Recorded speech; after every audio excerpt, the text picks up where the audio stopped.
Ration card को नहीं जारी है बड़ घोषणा। राशन कार्ड रे नुआ नियम, नुआ सुविधा एवं गुरुत्वपूर्ण परिवर्तन विषय रे आपण माने जानिबा निहाती जरूरी। जदि आपण जणे राशन कार्ड हिताधिकारी ताहले एही भिडियोटी आपण मानक पई रहिछि बहुत गुरुत्वपूर्ण।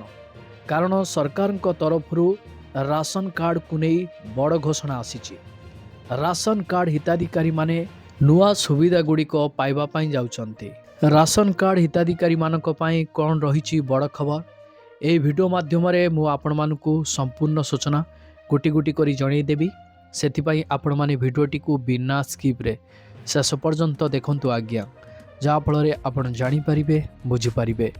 भिडियोटी को आरंभ करिबा पूर्वरु आपण समस्त को कहि रखिबी, चैनल रे जदि नुआ करी आपण भिडियोटी देखुथांती ताहाले वीडियो को लाइक करी चैनल को सब्सक्राइब करी पाखर थिबा बेल आइकन को क्लिक कर दियंतो। कारण सरकार को तरफ जो सब नुआ सूचना गुड़िक आसीबो केवल एही चैनल रु ही आपण आगो जानिबा को पाइबे। देखंतु आजिकाली लोकंक मनरे नुआ राशन कार्ड नियम विषय रे अनेक प्रश्न अछि। राशन कार्ड आउ केवल सस्ता खाद्य शस्य पाइबार एक माध्यम नुह, बरं सरकारी योजना गुड़िक को चिन्हट एवं उपलब्धता पाई एक गुरुत्वपूर्ण दलिल पालटिछि।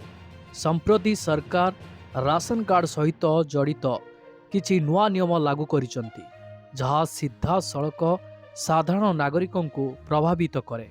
एही भिडियो रे आमे आपनकु सरल एवं स्पष्ट भाषा रे नुआ नियम सुविधा एवं गुरुत्वपूर्ण बिंदु विषय रे संपूर्ण सूचना प्रदान करिवो। वर्तमान आसंतु जानिबा नुआ राशन कार्ड रो नियम काहेकि आवश्यकता रहिछि राशन कार्ड धारी मानक पाई।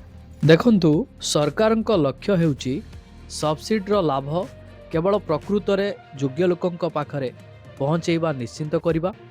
पूर्वरु नकली कार्ड, नकली नाम एवं भूल सूचना व्यवस्था को बुझ करुथुला।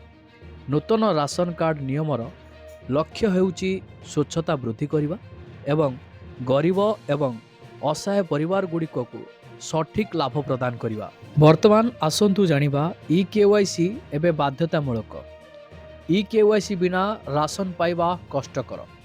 देखंतु नुआ नियम अनुଯାयी राशन कार्ड धारकंक पाई एबे ई केवाईसी बाध्यतामूलक करा जायछि। जेउ माने एपर्यंत ई केवाईसी पूर्ण करि नाहंती सेमानकर राशन अस्थायी भावरे स्थगित रखा जाई पारे। एही प्रक्रिया आधार कार्ड सहित लिंक होईछि एवं निकटस्थ राशन दुकान रे किंबा एक ऑनलाइन पोर्टल माध्यम रे समाप्त करा जाई पारिबो। वर्तमान आसंतु जानिबा ई केवाईसी रो लाभ कोन रहिछि।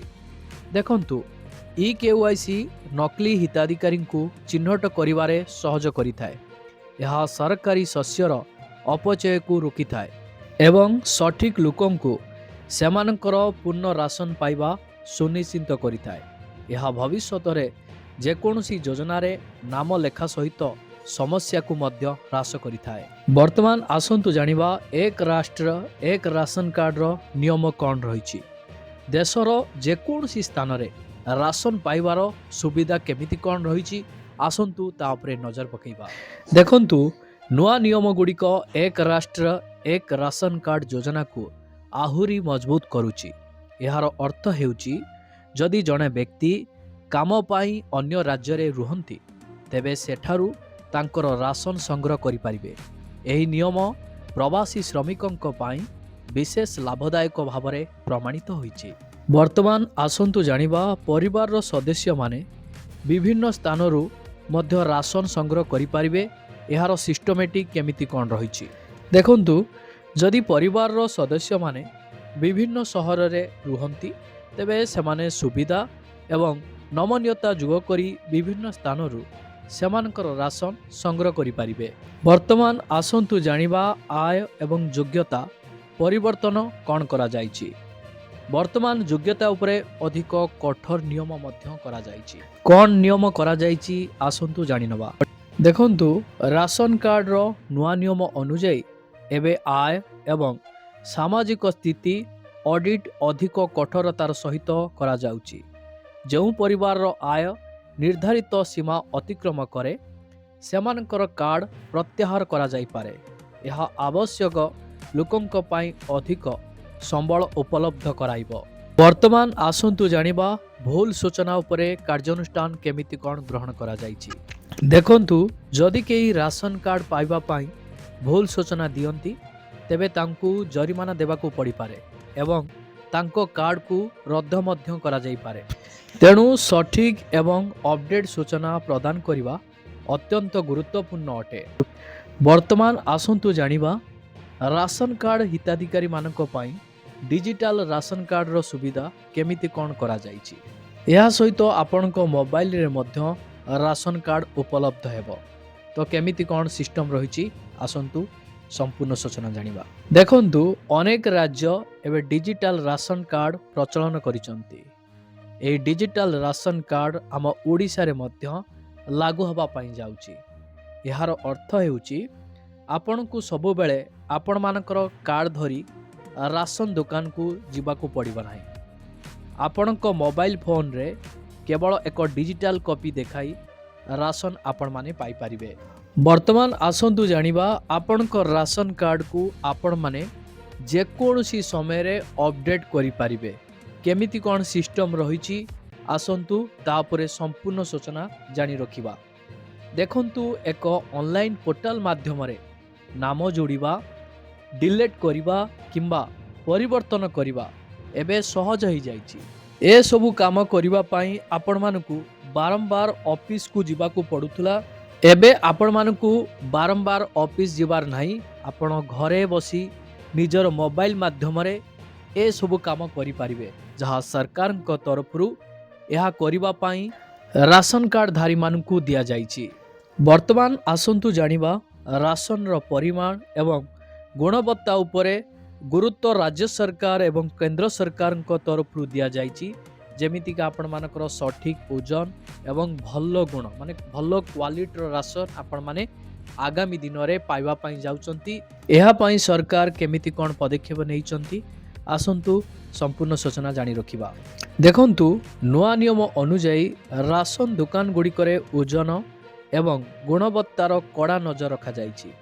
ଯଦି କୌଣସି ଦୋକାନରେ ଶସ୍ୟ କମ୍ ଓଜନ କିମ୍ବା ନଷ୍ଟ ହୋଇଥିବା ଅଭିଯୋଗ ଆସେ ତେବେ କଠୋର କାର୍ଯ୍ୟାନୁଷ୍ଠାନ ଗ୍ରହଣ କରାଯିବ। ବର୍ତ୍ତମାନ ଆସନ୍ତୁ ଜାଣିବା ଆପଣମାନଙ୍କର ରାସନ କାର୍ଡ଼କୁ ନେଇ ଯଦି କୌଣସି ଅସୁବିଧା ଆପଣମାନେ ପରିଲକ୍ଷିତ କରୁଛନ୍ତି କିମ୍ବା ରାସନ ଡିଲର ମାନେ ଆପଣଙ୍କ ସହିତ ମିସବିହେଭ୍ କରୁଛନ୍ତି, ଆପଣ ରାସନ ଡିଲର ପାଖରୁ ରାସନ ସାମଗ୍ରୀ ଆଣିବାରେ କୌଣସି ଅସୁବିଧା ସମ୍ମୁଖୀନ ହେଉଛନ୍ତି, ଏଥିପାଇଁ ଆପଣମାନେ ଅଭିଯୋଗ କରିପାରିବେ। ଅଭିଯୋଗ ଦାଖଲ କରିବା ପାଇଁ ସରକାରଙ୍କ ତରଫରୁ କେମିତି କ'ଣ ସୁବିଧା ଆପଣମାନଙ୍କ ପାଇଁ କରାଯାଇଛି, ଆସନ୍ତୁ ତା ଉପରେ ନଜର ପକାଇବା। ତା ପୂର୍ବରୁ କହି ରଖିବି, ଫ୍ଲିପକାର୍ଟରେ ବଢ଼ିଆ ବଢ଼ିଆ ଶାଢ଼ୀ ଗୁଡ଼ିକ ମିଳୁଛି। ଏହି ଭିଡ଼ିଓରେ ଲିଙ୍କ ପ୍ରୋଭାଇଡ଼ କରିଦେଇଛି, ଆପଣମାନେ କମ୍ ରେଟ୍ରେ ପାଇପାରିବେ। ଆପଣମାନେ ଏବେ ହିଁ ଅର୍ଡ଼ର କରିନିଅନ୍ତୁ। ଦେଖନ୍ତୁ, ଏବେ ଟୋଲ୍ ଫ୍ରି ନମ୍ବର ଏବଂ ଅନଲାଇନ୍ ସିଷ୍ଟମ ମାଧ୍ୟମରେ ଅଭିଯୋଗ ଦାଖଲ କରାଯାଇପାରିବ, ଯାହା ମାଧ୍ୟମରେ ସାଧାରଣ ଲୋକଙ୍କ ସ୍ୱର ସିଧାସଳଖ ପ୍ରଶାସନ ପାଖରେ ପହଞ୍ଚି ପାରିବ। ବର୍ତ୍ତମାନ ଆସନ୍ତୁ ଜାଣିବା ସାଧାରଣ ଲୋକମାନେ କ'ଣ କରିବା ଉଚିତ, କ'ଣ ନ କରିବା ଉଚିତ, ଠିକ୍ ସମୟରେ ନିୟମ ଅନୁସରଣ ଆପଣମାନେ କେମିତି କ'ଣ କରିବେ, ସମ୍ପୂର୍ଣ୍ଣ ସୂଚନା କ'ଣ ରହିଛି, ଆସନ୍ତୁ ଜାଣି ରଖିବା। ଦେଖନ୍ତୁ, ପ୍ରତ୍ୟେକ ରାସନ କାର୍ଡ଼ ଧାରକଙ୍କୁ ସମୟ ମଧ୍ୟରେ ସେମାନଙ୍କର EKYC ପୂରଣ କରିବାକୁ ଏବଂ ସେମାନଙ୍କର ସୂଚନା ଅପଡେଟ୍ ରଖିବାକୁ ପରାମର୍ଶ ଦିଆଯାଇଛି। ଏହା ଭବିଷ୍ୟତରେ ରାସନ ଉପଲବ୍ଧତାରେ କୌଣସି ପ୍ରତିବନ୍ଧକୁ ରୋକିବ। ସବୁଠୁ ଗୁରୁତ୍ୱପୂର୍ଣ୍ଣ କଥା ହେଲା ଯେ ଆପଣମାନେ ସରକାରୀ ସୂଚନା ଉପରେ ନଜର ରଖନ୍ତୁ। ଦେଖନ୍ତୁ, ରାଜ୍ୟ ସରକାର ଗୁଡ଼ିକ ସମୟ ସମୟରେ ନୂଆ ନିର୍ଦ୍ଦେଶାବଳୀ ଜାରି କରନ୍ତି। ତେଣୁ ସରକାରୀ ସୂଚନା ଏବଂ ବିଜ୍ଞପ୍ତି ଗୁଡ଼ିକ ପ୍ରତି ଧ୍ୟାନ ଦେବା ଗୁରୁତ୍ୱପୂର୍ଣ୍ଣ।